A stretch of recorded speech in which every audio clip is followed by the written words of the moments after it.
Hey everybody, it's Dave from Gripping Golf Podcast coming to you from the basement workshop with another quick club repair video. Hope you guys enjoyed this one. If you do, make sure to hit the like button and subscribe to the channel. Let's get right to it. We're about to shoot a shot.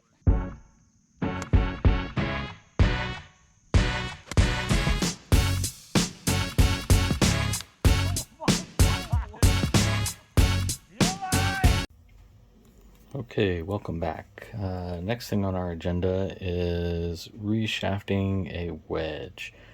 This process is going to be a little bit different than reshafting a club with the graphite shaft. This is probably about one of the simplest things you can do as far as golf club repair. I'm going to show you the tools I'm going to use real quick, and then I'll just kind of take you through the process. So as far as removing the shaft that's in the club, you see I have it in my vise, clamped in there, ready to go. The first tool is going to be my torch. Safety in mind, you got to have some gloves because the club head will get hot during this process. And then I got my drill bit with my hosel cleaning brush from golfworks.com. So let me get everything set up here and we'll take you through the process.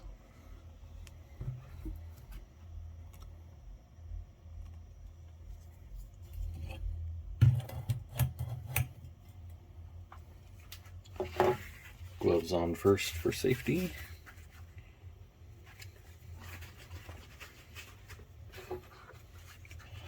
Turn on our gas on the torch. Get our flame going. Nice and hot. You're just going to work the flame back and forth over the hosel. Trying to get that epoxy inside heated up and broken down.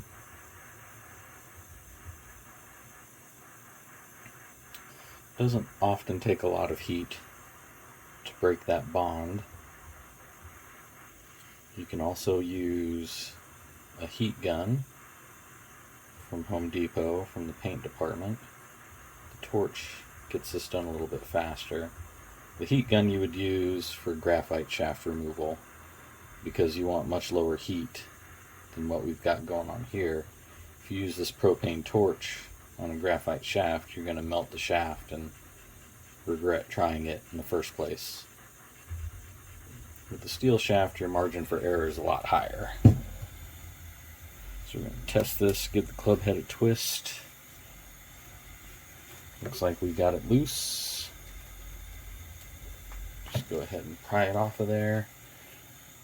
Turn off our torch so we don't have any issues.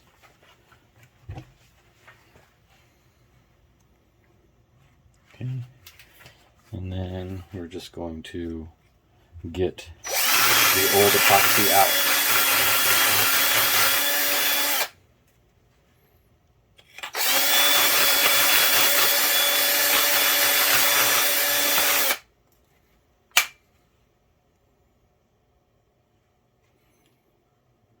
I don't know how well you can see down in there, but it's a fairly clean hosel. We'll just finish getting this out and then use a Q-tip and some acetone to get the residue, the remaining residue out of there.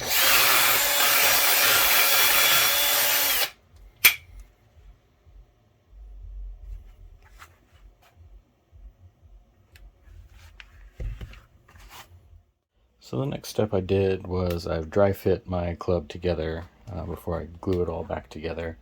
I've got a grip, got the head, the hosel, everything put together, no epoxy at this point. I needed to measure the swing weight on my GolfWorks swing weight scale. This is the economy version. Just want to make sure that it swings properly. It doesn't feel too light when we get it all put back together. Dry fit, it's about D3 3/4, which is a quarter of a swing weight below the manufacturer's D4. So I think we're good to go on this. So the last thing we need to do before we start gluing things together is the shaft prep. The tip of the shaft currently is pretty smooth, which doesn't bode well for a good epoxy bond. So what I'm going to try to do is scuff it up a little bit so the epoxy has a place to kind of rest.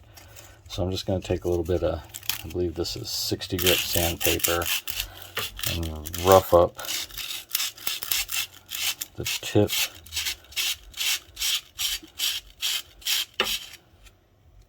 you can maybe see,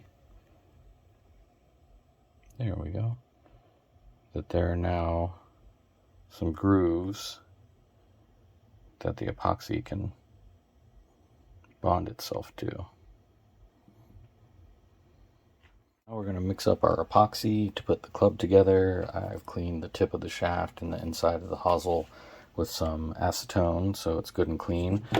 My preferred epoxy is this Golfworks Tour Set epoxy. It sets up pretty quickly. I haven't had any issues with clubs failing. You're going to need a mixing stick, and then also I've just covered my workbench with a little bit of duct tape to ensure I don't get epoxy all over everything, because anybody who's dealt with epoxy before knows that it kind of sucks to remove it from anything. So all we're going to do is just squeeze out a little. It's a two-part epoxy, so I'm just going to squeeze a little bit onto my duct tape, seal it back up, take my mixing stick here and make sure we get everything good and mixed together.